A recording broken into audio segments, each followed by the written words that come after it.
চোর গেছে চুরি করতে, প্রতিবেশীর বাড়িতে ঢুকছে, চুরি করতে যাবে, এমন সময় মনে পড়ছে যে না, প্রতিবেশীর বাড়িতে চুরি করা যায় না, রাসূলের নিষেধ, প্রতিবেশীর হক আছে।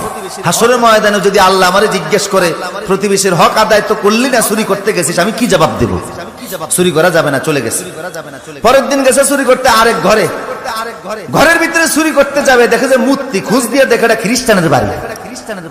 আরে যিশু খ্রিস্টের মূর্তি এই বাড়িতে, বুঝে গেল খ্রিস্টান। বিদুর্মীর ঘরে আমি মুসলমান চুরি করব, এটা হয় নাকি?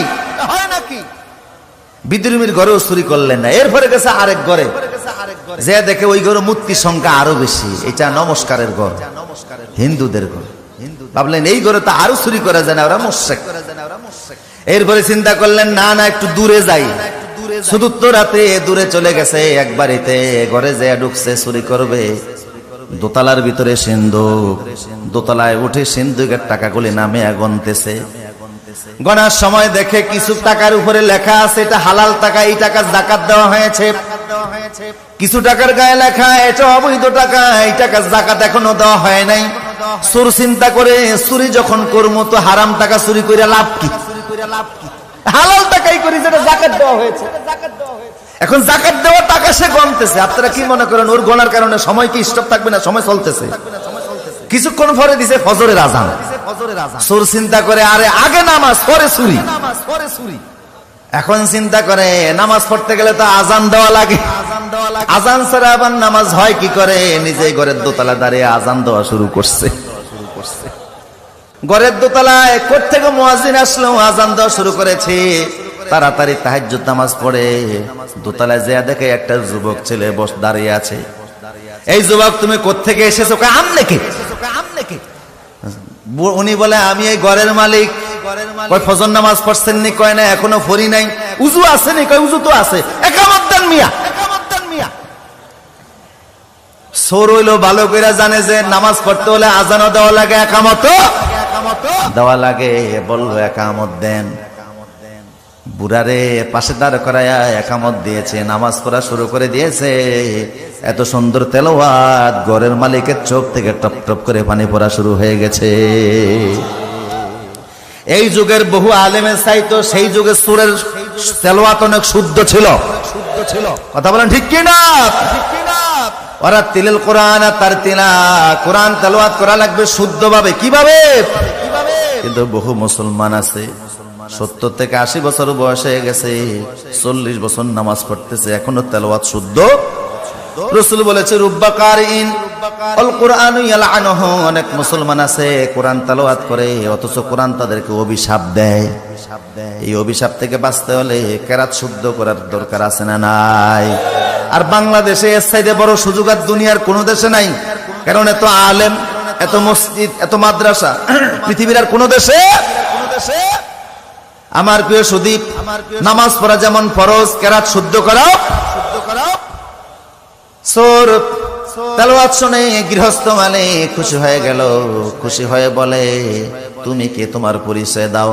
বড় সুন্দর কণ্ঠ দিয়ে নামাজ পড়িয়েছো, আমি বড় মুগ্ধ হয়ে গিয়েছি। চোর বলে আর পরিচয় দেওয়ার দরকার নাই, যা হওয়ার তা হয়ে গেছে, আমি যাচ্ছি, আসসালামু আলাইকুম। উনি বলে না, পরিচয় দেওয়া লাগবে। কেন এসেছো আমার ঘরের দোতলায়? তুমি কেন আসছো? কেমনে ঢুকছো? যুবক বলে আসছিলাম একটা কাজে, এখন আর সুযোগ নাই করার, ধরা পড়ে গেছি। মালিক বলে না, বলা লাগবে। বলে ও মালিক, পেটের অভাবে চুরি করতে বের হয়েছি, আপনার ঘরে আসছিলাম, টাকা গুনতে গেছি, এমন সময় আজান দিয়ে দিয়েছে।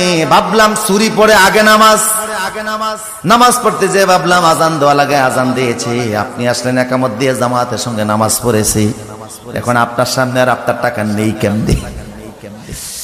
উনি বলে আমার ঘরে কি এই প্রথম আসতো না? অন্য ঘরে গিয়েছিলাম খ্রিস্টানের ঘরে, মূর্তি দেখে অমুসলিমের ঘর, সে অমুসলিমের ঘরে থেকে আমি চুরি করি নাই। এরপরে গিয়েছি আমি হিন্দুর ঘরে, অমুসলিম ইসলামের দুশ্মন, তার ঘরেও চুরি করি নাই। এরপরে গিয়েছি প্রতিবেশীর ঘরে, তার ঘরেও চুরি করি নাই। তারপরে আসছি আপনার ঘরে। এইভাবে করে আপনার ঘরে আইসেও তো নিতে পারলাম না। উনি বলে তুমি যাইতে পারবা না, তুমি এখানেই থাকো। তালা মাইরা নিজে নিচে গেছে, যুবকের ঘরে আটকে নিচে চলে গেছে। যা কই স্ত্রী রে, নিজের কন্যা বিবাহের উপযুক্ত হয়েছে একটা মুত্তাকি ছেলে তালাশ করতেছিলাম। আমার তো আর সন্তান নাই, ছেলেও নাই, মেয়েও নাই, একমাত্র মেয়ে ছাড়া বিশাল সম্পত্তির মালিক আমি। একটা মুত্তাকি ছেলের হাতে মেয়েটাকে তুলে দিতে চাইছিলাম। এখন সেই মুত্তাকিরে আমি উর্ফে তালা মাইরা থুইছি। বউ কয় মুত্তাকি বুঝি উর্ফি দিয়াই, ঘরের দরজা আছে না, কিভাবে ওখানে তালা মারলেন? কয় বউরে আসছিল ফ্যাটের অভাবে চুরি করতে আসছে, কিন্তু চুরি করে নাই। আমার মনে সুযোগ পায় নাই, সেই জন্য নিতে পারে নাই, ধরা পড়ে গেছে। আমার মনে হয় তার হাতে যদি আমার গোটা সম্পদ তুলে দেয় তার দ্বারা তসরুফ হবে না। কারণ অভাবের সোর এক জিনিস, আর স্বভাবের সোর। অভাবের সোর যারা, তাদেরকে অল্প দিলেই তুষ্ট হয়ে যায়। পেটের খিদা মিটে গেলে আর বাজে চিন্তা করে না। আজ যারা স্বভাবের সোর, হাজার হাজার কোটি টাকার মালিক হওয়ার পরেও স্বভাব থেকেই যায়। কখনো মালয়েশিয়াতে সেকেন্ড হোম করে, এরপরে লোভ হয় আমি কানাডায় করি, এত লোভ মিটে না। তারপরে যে আমেরিকাতে, লন্ডন সহকারে বিভিন্ন দেশে হাজার হাজার কোটি টাকা ফাটায়, তারপরেও তার লোভ মিটে না। এমন চোর আছে না নাই? কে বলছে চোর আছে? চোর থাকলে তো হাত কাটা হতো। কথা কোন ঠিক কিনা? কারণ কোরআনে চোরের বিধান কি? আস-সারিকু ওয়াস-সারিকাতু ফাকতাউ আইদিয়াহুমা। আল্লাহ বলেছে চোর যদি চুরি করো তার হাত কেটে দাও। এই আইনটা কি দুনিয়ার মানুষের না আল্লাহর? আল্লাহকে আইনটা বুঝা দিছে না বুঝা দিছে? দুনিয়াতে যত মানুষ আছে বানাইছে কে? কথা বলেন, কে বানিয়েছে? আবার অপরাধ করার কারণে হাত কাটার বিধানও দিয়েছেন কে?